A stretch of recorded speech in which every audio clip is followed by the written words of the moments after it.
नमस्कार, मी प्राध्यापक Chavan SSGM college Kopargaon. इयत्ता 11वी भूगोल या वर्गासाठी प्रकरण 6वे महासागर साधन संपत्ती या प्रकरणामधील महासागरीय संसाधन या टॉपिकविषयीची माहिती आपण आज अभ्यासणार आहोत. तर पहा, महासागरीय संसाधन यामध्ये प्रामुख्याने समुद्र तळाच्या वेगवेगळ्या पातळीवर विविध प्रकारची विपुल अशा प्रकारची साधन संपत्ती असते. हे आपण मागच्या तासाला अभ्यासलेलं आहे. महासागराचे जे काही तळ आहेत, तर या महासागरीय तळभागावर साधारणपणे यापूर्वीचा जो काही मुद्दा आपण अभ्यासलेला आहे त्यामध्ये सागर तळरचनेचा जो काही विचार केला आहे त्यामध्ये भूखंड मंच, खंडांत उतार, सागरी बेटे, मध्यसागरीय पर्वतरांग, सागरी मैदान आणि सागरी गर्ता ही जी काही सागर तळरचनेची विविध अशा प्रकारची रचना आहे, तर यामध्ये प्रामुख्याने मग अशा प्रकारे या समुद्र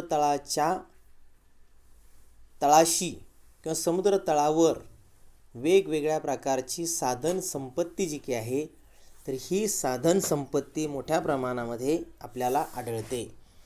आणि मग अशा प्रकारच्या या साधन संपत्तीचं वर्गीकरण करत असताना यामध्ये दोन प्रकारे या साधन संपत्तीचं वर्गीकरण जे काही आहे, तर हे वर्गीकरण केले जाते. त्यामध्ये पहिला जो काही प्रकार आहे, तर तो पहिला प्रकार आहे पहा, जैविक साधन संपत्ती. आणि दुसरा प्रकार आहे अजैविक साधन संपत्ती. तर मग अशा प्रकारे जैविक साधन संपत्ती आणि अजैविक साधन संपत्ती या दोन प्रकारामध्ये या साधन संपत्तीचं किंवा महासागरीय संसाधनाचं वर्गीकरण जे काही आहे, तर ते वर्गीकरण केले जाते. त्यापैकी आता पहिला जो काही प्रकार आहे पहा, जैविक साधन संपत्तीचा, तर या जैविक साधन संपत्ती या प्रकाराविषयी आता आपण सविस्तर माहिती अभ्यासणार आहोत. तर पहा, ही जी काही जैविक साधन संपत्ती आहे, तर या साधन संपत्तीमध्ये मुख्यतः सागरामधील किंवा सागराच्या तळामधील असणाऱ्या वनस्पती आणि प्राणी यांचा समावेश जो काही आहे, तर तो समावेश होत असतो. आणि मग महासागरामध्ये वेगवेगळ्या प्रकारच्या वनस्पती व प्राण्यांच्या हजारो प्रजातींचं वास्तव्य जे काही आहे, तर हे प्रामुख्याने महासागरामध्ये आपल्याला आढळते. आणि मग अशा प्रकारचे ह्या वेगवेगळ्या प्रकारच्या वनस्पती आणि प्राणी जे काही आपल्याला आढळतात, तर मग मानवासह इतर अनेक जीवांसाठी सुद्धा हे अन्नाचे स्रोत आहेत. यामध्ये मासे जे काही सागरी भागामध्ये आढळतात, तर हे मासे महत्त्वाचे अन्न आणि पोषक घटकांचा स्रोत आहे. त्याचबरोबर प्रवाळ कट्टे महासागरीय परिसंस्थेचा एक महत्त्वाचा भाग आहे. प्रवाळ कट्ट्यांची माहिती या आधीच्या तासाला आपण अभ्यासलेली आहे. आधीच्या प्रकरणामध्ये प्रवाळ कट्टे जे काही आहेत, तर हवामान बदलाचा परिणाम प्रवाळ कट्ट्यांवर कशा पद्धतीने होतो याविषयीची माहिती या आधीच्या प्रकरणामध्ये आपण अभ्यासलेली आहे. म्हणजे महासागरीय परिसंस्था जी काही आहे, तर या महासागरीय परिसंस्थेमध्ये अशा प्रकारचे प्रवाळ कट्टे जे काही आहेत, तर ते प्रवाळ कट्टे प्रामुख्याने आढळतात किंवा हा प्रवाळ कट्ट्यांचा एक महत्त्वाचा भाग जो काही आहे, तर हा या ठिकाणी महासागरीय परिसंस्थेचा भाग म्हणून ओळखला जातो. त्यानंतर माशांशिवाय शंख, वेगवेगळ्या प्रकारचे जे काही शंख आहेत, शिंपले आहेत, त्याचबरोबर शैवाल किंवा सागरी तृण किंवा सागरी गवत हे प्रामुख्याने महासागरामध्ये मिळते. माशांचं प्रमुख खाद्य प्लवंग नावाची वनस्पती जी काही आहे, तर ही प्लवंग नावाची वनस्पती देखील या महासागरीय प्रदेशामध्ये किंवा सागरामध्ये आपल्याला आढळून येते. त्याचबरोबर वेगवेगळ्या प्रकारचं शैवाल असेल, सागरी गवत असेल, तर हे प्रामुख्याने माशांचं खाद्य जे की आहे, तर ते माशांचं खाद्य सागरामध्ये मोठ्या प्रमाणावर मिळतं. आणि ज्या ठिकाणी मग पहा उथळ अशा प्रकारचा समुद्र आहे, ज्या उथळ समुद्राच्या तळभागापर्यंत सूर्यकिरणे जाऊन पोहोचतात, तर अशा या उथळ सागराच्या ठिकाणी माशांचं खाद्य प्लवंग नावाची वनस्पती जी की आहे, तर या वनस्पतीची वाढ मोठ्या प्रमाणावर होत असते. आणि मग अशा प्रकारे पहा या ठिकाणी हे माशांचं खाद्य प्लवंग नावाची वनस्पती आणि वेगवेगळ्या प्रकारची शेवाळ, सागरी तृण सागरी प्रदेशामध्ये मिळत असते. आणि मग यावर मोठ्या प्रमाणावर मासे जे काही आहेत, तर ते मासे पोसले जातात.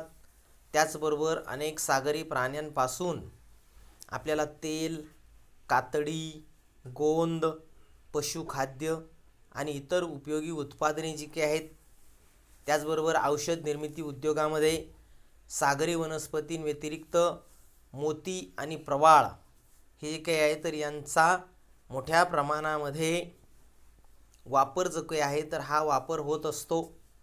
सागर जलामध्ये वाढणाऱ्या सागरी शैवालांचा अनेक शतके अन्न म्हणून उपयोग केला जात आहे.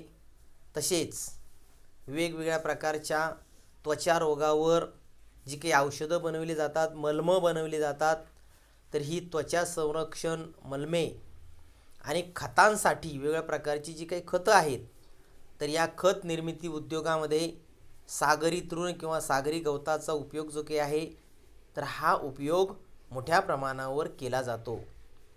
यामध्ये वेगवेगळ्या प्रकारचे कॉस्मेटिक आपण म्हणतो किंवा त्वचा रोग होऊ नयेत किंवा आपल्या त्वचेचं संरक्षण व्हावं या दृष्टिकोनातून वेगवेगळ्या प्रकारची औषधे किंवा मलमे ही देखील या ठिकाणी, त्याचबरोबर सागरी गवत जे की आहे, तर या सागरी तृणाचा किंवा गवताचा उपयोग खत निर्मिती उद्योगामध्ये मोठ्या प्रमाणावर केला जातो. त्यानंतर मग पहा सागरी पाण्यामध्ये सागर जल जे की आहे, तर या सागरी पाण्यामध्ये किंवा सागरी पाण्यामध्ये अतिसूक्ष्म प्राण्यांचे प्रमाण हे जास्त आहे. छोटे छोटे प्राणी जे काही सूक्ष्म अशा प्रकारचे जे काही प्राणी आहेत किंवा वनस्पती आहेत, तर त्या वनस्पतींमध्ये मग जे काही अतिसूक्ष्म प्राणी आढळतात, तर हे सागरी प्राण्यामध्ये आढळणारे हे अतिसूक्ष्म प्राण्यांचे प्रमाण जास्त असते आणि त्यांना मग प्लवक किंवा प्लँक्टन असे म्हणतात. आणि मग अशा प्रकारचे हे प्लवक जे काही आहेत, तर या प्लवकांना वेगवेगळ्या प्रकारचा आकार आणि रंग जो काही आहे, तर तो प्राप्त झालेला असतो. यामध्ये प्रामुख्याने निळ्या, हिरव्या, तपकिरी, लाल किंवा पिवळसर अशा वेगवेगळ्या प्रकारचे प्लवक जे काही आहेत, तर हे प्लवक सागरी जलामध्ये मोठ्या प्रमाणावर आढळतात. आणि मग हे प्लवक जे की आहेत, तर हे प्लवक मग माशांचं खाद्य जे की आपण म्हणतो, तर ते माशाचं खाद्य प्लवक हे माशांना उपलब्ध होतं आणि त्यावर मग मोठ्या प्रमाणावर मासे पोसले जातात. त्यानंतर मग पहा आता या ठिकाणी प्राणीजन्य व वनस्पती असे या ठिकाणी या प्लवकाचे 2 प्रकार आहेत. यामध्ये मग देवमाशासारखा महाकाय अशा प्रकारचा मासा जो काही आहे, तर या माशाचं हे प्रमुख खाद्य आहे. देवमाशाचं खाद्य प्लवक नावाची प्राणीजन्य आणि वनस्पतीजन्य जे काही सूक्ष्म अशा प्रकारचे हे कण असतात किंवा मग अशा प्रकारचे हे जे काही खाद्य आहे प्राणीजन्य आणि वनस्पतीजन्य खाद्य, तर यामध्ये मग देवमाशाचं प्रमुख खाद्य म्हणून प्लवक ओळखले जातात. त्यानंतर मग पहा सागरातील प्राणीजीवन प्रत्यक्ष किंवा अप्रत्यक्षरित्या हे या प्लवकावर अवलंबून असते. सागरामध्ये व किनाऱ्यावर विविध प्रकारच्या वनस्पती आढळतात. सागरी पाण्यामध्ये किंवा सागराच्या अंतर्गत भागात किंवा किनाऱ्याच्या भागामध्ये वेगवेगळ्या प्रकारच्या वनस्पती ज्या काही आहेत, तर या वनस्पतींचं वास्तव्य या ठिकाणी आढळतं. उष्णकटिबंधीय सागर किनारी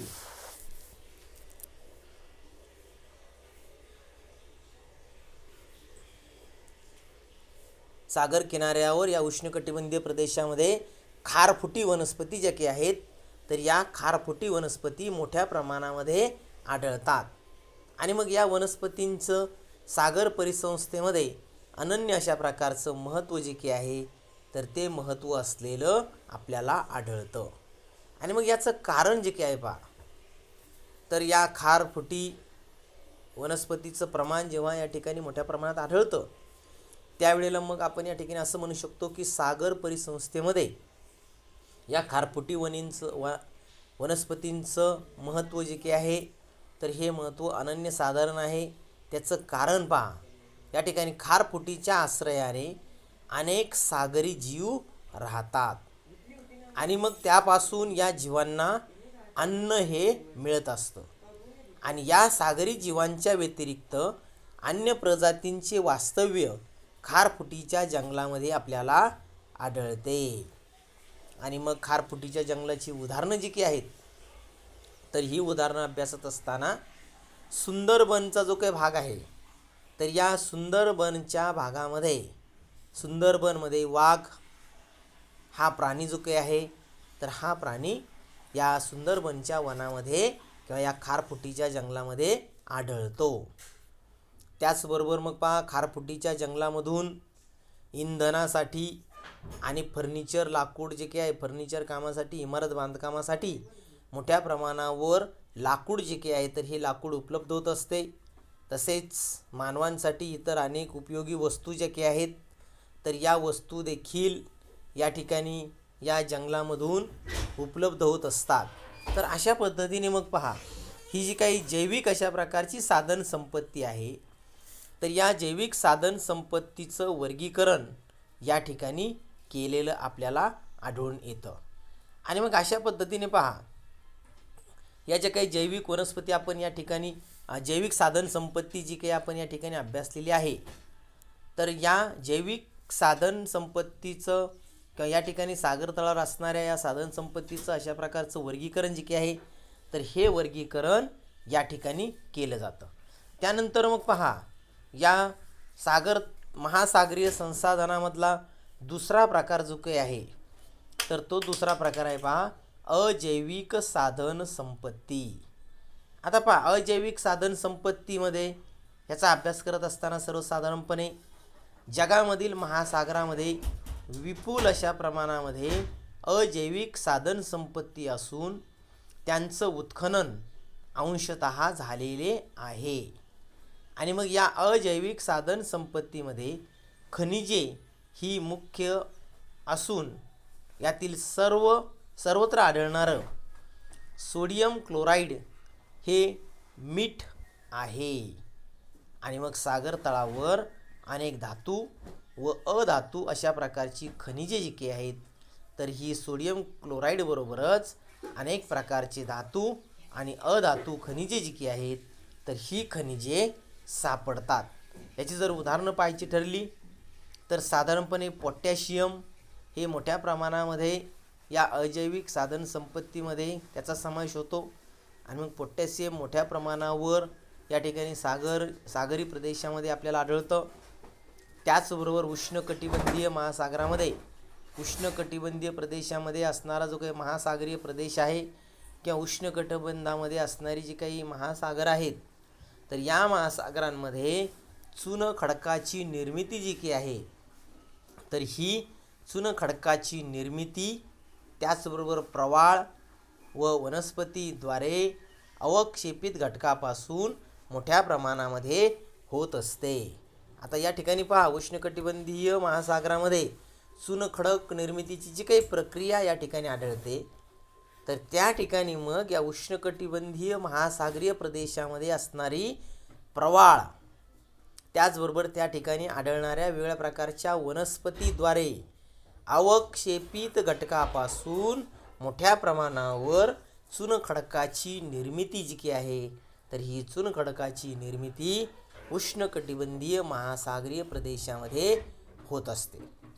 त्याचबरोबर सागरी पाण्याच्या बाष्पीभवनामुळे जिप्सम जे काही आहे, तर हे जिप्सम तयार होताना आपल्याला आढळते. बाष्पीभवनाचा वेग जो काही आहे, तर हा बाष्पीभवनाचा वेग सागरी किनारी प्रदेशामध्ये किंवा सागरी प्रदेशामध्ये मोठ्या प्रमाणावर आपल्याला आढळतो.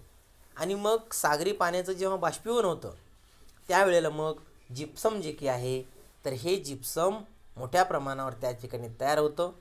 त्याचं खनन करून त्याचे प्लॅस्टर ऑफ पॅरिसमध्ये रूपांतर करून ते बांधकामासाठी वापरले जाते. प्लॅस्टर ऑफ पॅरिस जे काही आहे तर हे मग जिप्समवर प्रक्रिया करून किंवा त्या ठिकाणी जिप्समचं खनन करून या जिप्समचं रूपांतर प्लॅस्टर ऑफ पॅरिसमध्ये केलं जातं. बांधकामामध्ये याचा वापर केला जातो. वेगवेगळ्या प्रकारच्या मूर्ती बनवण्यासाठी देखील या प्लॅस्टर ऑफ पॅरिसचा उपयोग केला जातो. आणि मग अशा प्रकारे या ठिकाणी पहा सागर तळातून वेगवेगळ्या प्रकारची ही जी काही खनिजे आहेत तर त्या खनिजांबरोबरच सागर तळामधून युरेनियमयुक्त वाळू, खनिज तेल व नैसर्गिक वायू ही सर्वात महत्त्वाची खनिजे जी काही आहेत तर ही खनिजे मिळत असतात. आणि मग अशा प्रकारे पहा खनिज आणि खनिज तेल मिळवण्याकरिता किंवा मासेमारीकरिता खोल समुद्रात जाण्यासाठी तंत्रज्ञान विकसित करण्याची गरज आता निर्माण झालेली आहे.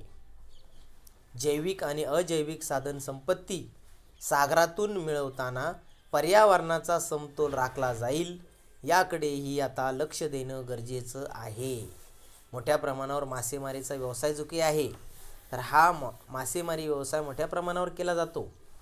आणि मग अशा प्रकारे ही सागरामधील साधनसंपत्ती जी काही आहे तर या साधनसंपत्तीचा वापर खनिज असेल किंवा वेगवेगळ्या प्रकारची खनिजे किंवा खनिज तेल असेल तर याचा वापर मोठ्या प्रमाणामध्ये केला जात आहे.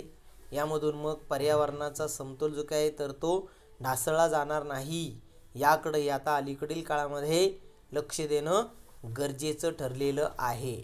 आणि मग यासाठी पहा शाश्वत विकास आणि आवश्यकतेनुसार त्याचा वापर हे तत्त्व महत्त्वाचं आहे. ज्यावेळेस गरज असेल त्यावेळेलाच मग अशा प्रकारच्या या खनिजांचा किंवा खनिज तेलाचा वापर करणं हे आता गरजेचं ठरलेलं आहे.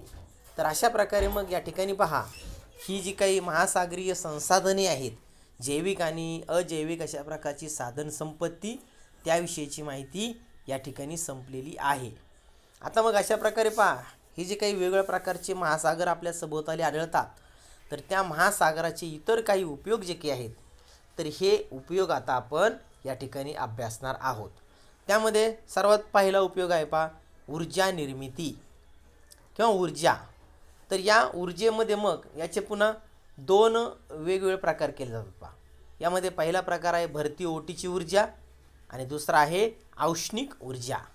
तर मग या ऊर्जेमध्ये पहिला प्रकार जो काय भरती ओटीची ऊर्जेचा तर त्याविषयीची माहिती अभ्यासत असताना सर्वसाधारणपणे भरती आणि ओहोटीच्या आविष्कारामधून मोठ्या प्रमाणावर ऊर्जा निर्माण होते. आणि मग म्हणूनच या भरती ओहोटी ऊर्जेचा उपयोग वीज निर्मितीसाठी केला जाऊ शकतो. ज्यावेळेला सागराला भरती किंवा ओहोटी येते पहा त्यावेळेस ते सागराचं पाणी भरतीच्या वेळेला मग सागराचं पाणी समुद्र किनारी प्रदेशामध्ये किंवा किनाऱ्यावर मोठ्या प्रमाणावर या लाटा जे काही आहेत तर या लाटा निर्माण होत असतात. आणि मग या सागरी लाटांद्वारे त्यावर मग टर्बाईन यंत्र बसून ती फिरवली जातात आणि त्यापासून मग अशा प्रकारची या भरती क्रियेद्वारे ऊर्जेची निर्मिती जी काही आहे तर ही निर्मिती केली जाऊ शकते. त्याचबरोबर सागराला जेव्हा ओहोटी येते मग पुन्हा हे किनाऱ्यावर आलेलं पाणी जेव्हा खोल समुद्रामध्ये पुन्हा सागरी भागामध्ये परत जातं त्यावेळेलासुद्धा त्या ठिकाणी टर्बाईन यंत्र बसून त्याद्वारे ऊर्जेची निर्मिती जी काही आहे तर ही निर्मिती केली जाते. आणि मग 2016मध्ये पहा नोव्हा स्कॉटिया जवळील फंडीच्या उपसागरामध्ये मोठ्या जनित्राद्वारे सर्वप्रथम 500 घरांना पुरेल इतक्या विजेची निर्मितीची सुरुवात जी काही आहे तर ती सुरुवात केली गेलेली आहे. 500 घरांना पुरेल इतक्या विजेची निर्मिती 2016मध्ये या भरती ओहोटी क्रियेद्वारे नोव्हा स्कॉटिया या ठिकाणी असणारा फंडी नावाचा जो काही उपसागर आहे तर त्या ठिकाणी केलेले आपल्याला आढळते. त्यानंतर मग आता ऊर्जेमध्ये पहा दुसरा उपप्रकार आहे औष्णिक ऊर्जा. आणि मग औष्णिक ऊर्जेचा या ठिकाणी विचार करता समुद्रातील जलाच्या तापमान भिन्नतेचा ऊर्जा निर्मितीसाठी उपयोग केला जातो. आणि मग याचं उदाहरण पहा. उष्णकटिबंधीय प्रदेशामध्ये सागर पृष्ठभागाच्या पाण्याचे तापमान 25 ते 30 सेंटीग्रेड असते. आता पहा, उष्णकटिबंधीय प्रदेशामध्ये पडणारी जी काही सूर्यकिरणं आहेत, तर त्या सूर्यकिरणामुळं त्या ठिकाणी त्या उष्णकटिबंधीय प्रदेशामध्ये सागरी जल जे काही आहे, तर हे सागरी जल मोठ्या प्रमाणावर त्या ठिकाणी तापते. पाण्याचं तापमान जर त्या ठिकाणी घेतलं तर ते पाण्याचं तापमान साधारणपणे 25 ते 30 सेंटीग्रेडच्या दरम्यान असते. तर खोल सागरी जलाचं तापमान 5 सेंटीग्रेडपेक्षाही कमी असतं. म्हणजे पृष्ठभागावर वरच्या भागामध्ये सागर जलाचं तापमान साधारणपणे 25 ते 30 सेंटीग्रेड असतं. पण जसं सागरामध्ये आपण खोल जाऊ तेव्हा अति खोलीवर सागर जलाचं तापमान 5 सेल्सिअसपेक्षाही कमी असलेलं आपल्याला आढळतं. आणि मग पाण्याच्या या तापमानामधील जो काही फरक आहे, तर या फरकाचा वापर करून जनित्राद्वारे वीज निर्मिती करता येते. तापमान फरकावर आधारित तरंगणारी जनित्रे बेल्जियम आणि क्युबा या ठिकाणी तयार केलेली आहेत. तर मग अशा प्रकारे पहा, सागर जलाचं तापमान, वरच्या पृष्ठभागावर असणारं सागर जलाचं तापमान साधारणपणे 25 ते 30 सेंटीग्रेडच्या दरम्यान असतं. आणि मग खोल समुद्रामध्ये ते 5 सेंटीग्रेडपेक्षाही कमी असतं. आणि मग अशा प्रकारे या तापमानातील फरक जो काही आहे, तर या तापमानामधील असणाऱ्या फरकाचा वापर करून जनित्र जी काही आहे, तर ती जनित्रे बसवली जातात. आणि मग या तापमान फरकावर आधारित सागरी पृष्ठभागावर तरंगणारी जनित्रे बेल्जियम आणि क्युबा या ठिकाणी तयार केलेली आढळतात. आणि त्याद्वारे मग औष्णिक विजेची निर्मिती जी काही आहे, तर ही औष्णिक विजेची निर्मिती साधारणपणे केलेली आपल्याला आढळते. त्यानंतर आता पहा, महासागराचा इतर उपयोगाचा विचार करता पहिला उपयोग ऊर्जा निर्मितीसाठी केला जातो. त्यानंतर दुसरा उपयोग जो काही आहे, तर तो उपयोग या ठिकाणी दिलेला आहे पहा, पिण्याचं पाणी. आता सागर जलाच्या पाण्यामध्ये क्षारतेचं प्रमाण हे सर्वसाधारणपणे जास्त असल्यामुळे ते पिण्यासाठी किंवा सिंचनासाठी उपयुक्त नसते. परंतु या ठिकाणी या सागर जलाचं रूपांतर गोड्या पाण्यामध्ये करता येते. यासाठी निक्षारीकरणाची प्रक्रिया जी की आहे, तर ही निक्षारीकरणाची प्रक्रिया वापरली जाते. आणि मग त्याद्वारे हे जे काही अतिक्षारतेचं पाणी आहे सागरामधलं, तर त्यामध्ये ती प्रक्रिया करून त्याचं रूपांतर गोड्या पाण्यामध्ये केले जाते. या निक्षारीकरणाची प्रक्रिया जी काही आहे, तर या प्रक्रियेचा विचार करता निक्षारीकरण म्हणजे सागरी जलातून मीठ वेगळे करणे. त्या ठिकाणी सागर जलामध्ये असणारं क्षार जी काही आहेत, तर ही क्षार वेगळी केली जातात. त्या ठिकाणी असणारं मीठ जे काही आहे, तर ते मीठ वेगळं केलं जातं. आणि मग ते अनेक पद्धतीने करता येते. हे सागरी जलामध्ये असणारं मीठ वेगळ्या पद्धतीने वेगळं केलं जातं. त्याच्या पद्धती जे काय आहेत, तर त्या पद्धती वेगवेगळ्या आहेत. यामध्ये साधारणपणे उष्णता देऊन किंवा गोठवून अशा प्रकारे त्या ठिकाणी क्षारयुक्त पाणी जे काय, विद्युत प्रक्रियेला इलेक्ट्रिकलचा वापर या ठिकाणी केला जातो. आणि त्याद्वारे सुद्धा हे जे काही क्षार आहेत, तर ते क्षार बाजूला केले जातात. परंतु ही जी काही पद्धत आहे, तर ही पद्धत अतिशय खर्चिक अशा प्रकारची असून पाण्याचे दुर्भिक्ष असलेल्या ओसाड प्रदेशामधील देशामध्ये ती वापरली जाऊ शकते. सागर जलावर प्रक्रिया करणे किंवा निक्षारीकरणाची ही जी काही प्रक्रिया आहे, तर ही प्रक्रिया अतिशय खर्चिक आहे. परंतु ज्या ठिकाणी पाण्याचं दुर्भिक्ष आहे, ओसाड प्रदेशामध्ये अशा प्रकारची ही प्रक्रिया वापरली जाऊ शकते. उदाहरणार्थ Saudi Arabia, Oman, UAE, Spain, Algeria, Cyprus इत्यादी देशामध्ये निक्षारीकरण प्रक्रियेद्वारे पिण्याचं पाणी जे की आहे, तर हे पिण्याचं पाणी मिळवलं जातं. या प्रक्रियेचा खर्च जास्त असल्यामुळं विकसनशील देशामध्ये या पद्धतीचा वापर मर्यादित आहे. आणि निःक्षारीकरणाचा पर्यावरणीय खर्च हा जास्त आहे.